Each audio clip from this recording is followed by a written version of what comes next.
السلام علیکم ورحمۃ اللہ وبرکاتہ۔ حضرت جبرائیل علیہ السلام کی تین دعائیں۔ حضرت جبرائیل علیہ السلام ایک مشہور فرشتے ہیں اور تمام فرشتوں کے سردار ہیں۔ انہوں نے دعا کی، اللہ کے نبی صلی اللہ علیہ وسلم نے اس پر آمین کہا۔ یہ بہت اہم قصہ ہے، واقعہ ہے۔ ایک مرتبہ نبی پاک صلی اللہ علیہ وسلم مسجد تشریف لائے اور خطبہ دینے کے لیے ممبر مبارک کی سیڑھیوں پہ چڑھنے لگے۔ پہلی سیڑھی پر قدم رکھا تو بآواز فرمایا آمین۔ پھر جب دوسری سیڑھی پر قدم رکھا تو فرمایا آمین، اور پھر جب ممبر رسول صلی اللہ علیہ وسلم کی تیسری سیڑھی پر قدم رکھا تو پھر فرمایا آمین۔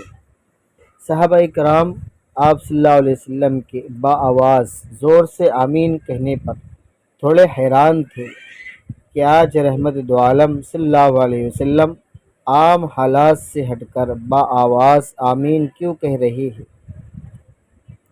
تو رحمت دو جہاں صلی اللہ علیہ وسلم نے فرمایا کہ جب میں نے پہلے سیڑھی پر قدم رکھا تو میرے پاس فرشتوں کے سردار حضرت جبرائیل امین آئے اور تین دعا کی، جس کے جواب میں نے آمین کہا۔ حضرت جبرائیل علیہ السلام نے کہا، اے سیدنا محمد صلی اللہ علیہ وسلم، جس نے رمضان مبارک کا مہینہ پایا اور اس کی بخشش نہیں کی گئی، اللہ اس کو اپنے رحمت سے دور کر دے۔ میں نے کہا آمین۔ یہ پہلی دعا تھی۔ پھر حضرت جبرائیل علیہ السلام نے کہا، جس نے اپنے ماں باپ یا ان میں سے کسی ایک کو پایا، اس کے باوجود وہ دوزخ میں داخل ہو گیا، یعنی ماں باپ کی خدمت کر کے جنت حاصل نہ کی، تو اللہ اس کو اپنے رحمت سے دور کر دے۔ میں نے کہا آمین۔ یہ بد دعائیں ہیں۔ پھر حضرت جبرائیل علیہ السلام بولے، جس کے سامنے محبوب خدا صلی اللہ علیہ وسلم کا ذکر کیا جائے اور وہ آپ صلی اللہ علیہ وسلم پر درود شریف نہ بھیجے، اللہ اس کو اپنی رحمت سے دور کر دے۔ میں نے کہا آمین۔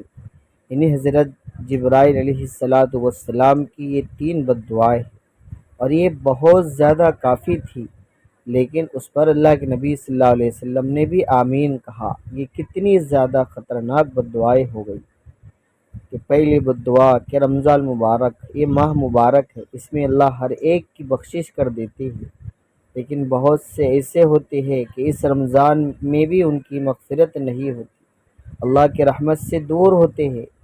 دوسرے ماں باپ یا ان میں سے کسی ایک کو پایا، حدیث کے اندر ہے کہ ماں کے قدموں کے نیچے جنت ہے، الجنت تحت اقدام الامہات، اور باپ جنت کے دروازوں میں سے بیچ کا دروازہ ہے۔